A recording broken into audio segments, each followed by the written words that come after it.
15 বছর একটানা ক্ষমতায় ছিল হাসিনা, 15 বছর, বিরাট সময়। বাংলাদেশের ইতিহাসে একটানা দুই ক্ষমতা ছিল না। কি হয়েছে? পাওয়া গেছে খুঁজা। এখন তো তাবিজ বানানোর জন্য কাউরে খুঁজে পাওয়া যায় না, আছে কেউ নেই। তো এগুলি তো ভাই ফুয়ের উপরে যাবো।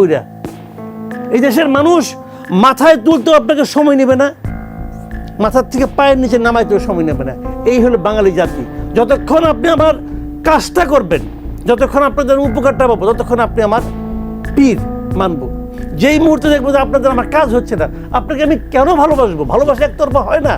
তাদের তো উপদেশ হওয়ার কথা ছিল না। তারা তো অনেকে, কেউ অবসরপ্রাপ্ত ছিল, কেউ স্টুডেন্ট ছিল।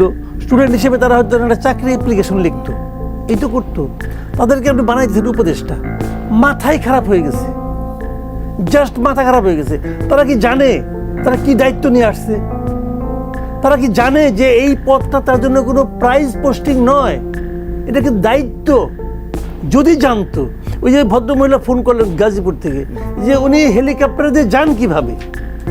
আচ্ছা, কম্বল বিতরণ করতে হবে, উনি উপদেশটাকে যেতে হবে কেন? আমার বেসিক প্রশ্ন এটা। হেলিকপ্টার না, উনি যদি গাড়ি নিয়েও যাইতেন তাও আমি প্রশ্ন করতাম, ওনাকে যেতে হবে কেন? উনি কি পলিটিক্যাল মিনিস্টার? পলিটিক্যাল মিনিস্টাররা যায় কেন? যায় এলাকায় ভোটের জন্য যায়, দেখানোর জন্য যায় আমি তোমাদের জন্য আসছি, আমাকে কিন্তু আগামীতে ভোটটা দিও। তো উনি কেন গেছেন? ওনাকে যেতে হবে কেন? সে কি নায়ক? নায়ক নাকি সে সিনেমার নায়ক? চেহারা দেখাতে গেছে? কি করে গেছে? ওনার যাওয়ার তো কোনো দরকার আছে? উনি সিস্টেম ক্রিয়েট করবেন যাতে নাকি প্রকৃত প্রয়োজন যারা আছে সেই লোকটা কম্বলটা পায়। যে টাকা খরচ হয়েছে ওই টাকা যেত আরো 20টা কম্বল কেনা যেত, অথবা আরো 200 কম্বল কেনা যেত। ঝর্ণা আপা উনি প্রশ্ন করেছেন, এতে কার টাকায় গেছে? কার টাকায় গেছে যাই না, কিন্তু আমি এটা কনফার্ম হয়ে বলতে পারি এটা ওনার বাপের টাকায় যায় নাই, এই টাকাটা ওনার পিতা দেয় নাই।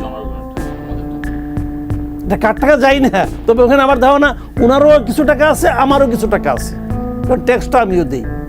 তো এইগুলি করার জন্য ওনাদেরকে পাঠানো হয়েছে, ওনারা ভুলেই গেছে কিন্তু ওনাদের কাজ থাকে। কিছু বললেই খালি বলে কি বিপ্লবের চেতনা। বিপ্লবের চেতনা এটাকে পারমিট করে? এটাকে বিপ্লবের চেতনা পারমিট করে নাকি? ভাই এগুলি বললে পরে না নানা ধরনের কথা আসে। ভাই কি বলবো আর আমি, আমাদেরই বাচ্চা কাচ্চার মতো বয়স তাদের, তাদেরকে আমার ছেলেরা এরকম ভুল ভ্রান্তি করলে ক্ষমা করে দিই, কারণ তাছাড়া তার কোনো চিকিৎসা নাই। কিন্তু আমরা তো এদের কাছ থেকে প্রত্যাশা করি না। উল্টাপাল্টা কাজ করতেছে এক একজন এক একটা করতেছে না। দেখেন আমি আরেকটা উদাহরণ দিয়ে আমি শেষ করে যান। আরেক এই আপনার এই কি বলে উপদেশটা হয়েছে এই তথ্য উপদেশটা। প্রথম মনে করছিলাম যে বোধহয় এই লোকটা একটু ধীর স্থির আছে অন্য দুইটার তুলনায়। কি হচ্ছে, বিভিন্ন মিডিয়াগুলিতে চট দখলের মতো দখল হচ্ছে। তো ওনার কোনো প্রশ্রয় নাই মনে করেন? এরকম তো আমি কখনো দেখি না। আগে অনেক সরকার পরিবর্তন হয়েছে, সম্পাদক পদগুলিতে চট দখল হচ্ছে, হেড অফ নিউজ পোস্টে চট দখলের মতো হচ্ছে। একটা বিশেষ পলিটিক্যাল পার্টির লোকজন যে দখল করতেছে সব। কেন? এই প্রতিভা একদিন কইয়া ছিল? এই প্রতিভা, এত সম্পাদকের প্রতিভা একদিন কোথায় ছিল? তারা সবাই যা দখল করতেছে।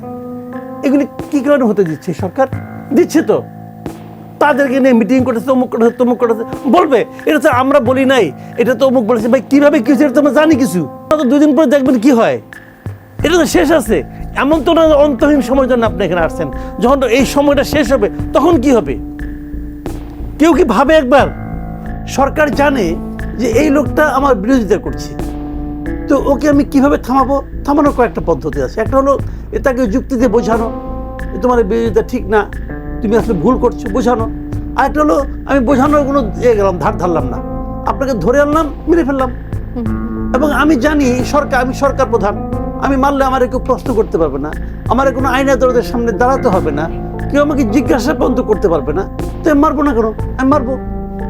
এই যে মানসিকতাটা, এটাই হলো এই সমস্ত অপরাধের মূল কারণ।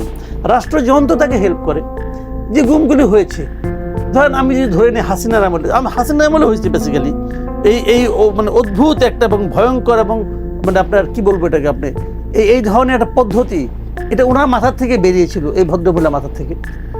তো এটা যদি করেছেন, কেন করেছেন? এই কারণেই করেছেন, সকলের মধ্যে একটা ভয় ছড়িয়ে দেওয়ার জন্য।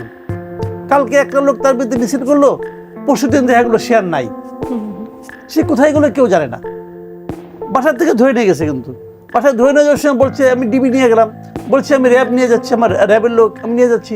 পরে যখন জিজ্ঞেস করছে র্যাব বলছে না আমরা কাউকে আনি নাই, কাউকে আনি নাই। কারণ আপনি কি বলবেন, আপনি ঘুরছেন কেউ জানে না। এখন তারপরে আপনাকে এক সময় সে কি করলো, মেরে ফেললো না কি করলো কেউ জানে না। কিন্তু এর মাধ্যমে কি হচ্ছে, আরেকটা লোক মিছিল করতে ভয় পাচ্ছে যে আমি যে মিছিল করবো আমাকে তো ধরে নিয়ে যাবে। জেলখানা নিয়ে গেলে কি হয়, সে ফাইট করে এবং তার ফিরে আসার একটা সম্ভাবনা থাকে যে একসময় আমি কোনো অন্যায় করিনি, আমি ফিরে আসবো। কিন্তু এখানে তো কোনো ফিরে আসার কোনো চান্স আছে কিনা সে জানে না, কিন্তু তারা তো তুলে নিয়ে গেছে। এবং সবচেয়ে বড় কথাটা কি, তারা কিন্তু মনে করে এই ফ্যামিলিটা যে তারা যে কি একটা যন্ত্রণা পুরো পরিবারের। দেখেন যন্ত্রণাগুলো কত দিক দিয়ে, তারা জানে না তার এই লোকটাকে বেঁচে আছে কিনা, তারা জানে না কালকে আসবে কিনা। যতবার বাসায় কলিং বেল টিপে সে দৌড়ে আসে, বোধহয় হয়তো আসছে। এই যে একটা পেইন কি ভয়ঙ্কর, এটা একদিকে। আরেক দিকেটা কি, ধরা যাক একজন গৃহকর্তাকে গুম করে ফেলা হয়েছে, তার যে সম্পত্তি, তার যে ব্যাংক অ্যাকাউন্ট, ওইটার পর্যন্ত উত্তরাধিকার পাচ্ছে না। কারণ তারা তো তার ডেথ রিপোর্ট না পেলে তারা পাবে না সে মারা গেছে কিনা, সে তো এটা জানেও না মারা গেছে কিনা। তার জন্য যে আল্লাহর কাছে দোয়া করবে যে আল্লাহ তার মানে রুহের মাগফিরাত কামনা করবে, সে তো মরে নাই অথবা মরেছে সে তো জানে না। তো এই যে একটা মানসিক পীড়ন পুরো পরিবারটাকে দেওয়া হয়, এটা কতটা স্যাডিস্ট হলে পরে একজন মানুষের মাথা থেকে বেরোতে পারে, এটা আপনি আগে ভাবেন। এটা এটা এটা মানে এটা অচিন্তনীয় একটা ব্যাপার। হ্যাঁ, মেরে ফেলে নাই, তো মেরে ফেলছে কি ফেলে নাই, কি একটা ভয়ঙ্কর। একটা সময় আমরা বলতাম যে গুম খুনের সংস্কৃতি তৈরি হয়েছে। আমরা সেই সংস্কৃতিকে সমাজে এভাবে ছড়িয়ে পড়লো যে যখন শেখ হাসিনা সরকারের পতন ঘটলো, তারপরেও আমরা দেখেছি মব জাস্টিসের নামে সেখানে আসলে মানুষকে নির্যাতন করা হচ্ছে, তাদেরকে মেরে ফেলা হচ্ছে। যে কথাটি কিছুক্ষণ আগে নূর খান লিটন বলছিলেন, সমাজের এই পরিস্থিতি কেন, কোথায় গিয়ে দাঁড়ালো আসলে? এটা হলো ওই বিচারহীনতার কারণে হয়েছে। ওই যে মনে করেন আপনার গুম করে পার পাওয়া যায়, এই যে কি চিন্তা। তো ঠিক আছে, আপনি সরকারে আছেন, আপনি গুম করে পার পাচ্ছেন, আমি ছোট মানুষ, তা আমি একজনকে চট থাপড় মেরে পার পাইতে পারি। এটা কিন্তু একটা মানসিকতা। ওই দীর্ঘদিন চলতে চলতে এখন আমি মনে করছি কি যে হাসিনা তো চলে গেছে, এখন আমি মনে করেন যে পার্টি করি, আমি আওয়ামী লীগ করি না, একদিন আওয়ামী লীগ দ্বারা আমি নির্যাতিত হয়েছি, এখন আমার রিভেঞ্জ নেওয়ার সময় হয়েছে। কিন্তু প্রশ্নটা হলো, আপনি একজনকে ফিজিক্যালি তাকে অ্যাসল্ট করবেন অথবা তাকে জনসমক্ষে অপমান করবেন, যে কথাটা মানে লিটন ভাই একটু আগে বললেন যে একজন মুক্তিযোদ্ধার মানে গলায় মালা পরে দেওয়া হয়েছে, জুতার মালা, কথাটা খেয়াল করেন। তো এটা আমি করতে পারি। এখন অনেককে আমি বলতে শুনছি, আমারই অনেক বন্ধু বান্ধব বলতেছেন যে মুক্তিযুদ্ধ হলে কি তার গলায় জুতার মালা দেওয়া যাবে না? তো দেওয়া যাবে না, মুক্তিযুদ্ধ বলে না, আপনি কারো গলাতে জুতার মালা দিতে পারবেন না। শিক্ষকদের গলাতেও জুতার মালা পরিয়ে দিতে দেখেছি, কারো গলাতে জুতার মালা দিতে পারবেন না। এই যে জুতার মালা দিতে পারার যে স্বাধীনতা, যে আমি জুতার মালা, সে আমাকে অত্যাচার করেছে, সে আমাকে এলাকায় থাকতে দেয়নি, অতএব তাকে অপমান করবো চান্স পেলেই, এই যে মানসিকতাটা, এটাই হলো গিয়ে আপনার আইন। এই যে গুম খুনের যে মানসিকতা, সেই মানসিকতারই পুত্রকন্যা এরা, ওই মানসিকতার পুত্রকন্যাটা মানে ছোট আকারে আছে, চান্স পাইলে বড় আকারে হবে। তো এটা হলো সেই মানসিকতা। আপনি যদি এই মানসিকতাটাকে দূর দূরান্ত দিয়েও সাপোর্ট করেন, তাহলে মনে রাখবেন এই লোক সুযোগ পাওয়া মাত্রই আপনাকে গুম করবে। এই হলো মূল জিনিসটা আর কি। কাজেই আপনি কাউকে জুতা মালা দিতে পারবেন না, আপনি কাউকেও গালিও দিতে পারবেন না, পারবেন না, আপনাকে সে এখতিয়ার দেওয়া হয় নাই।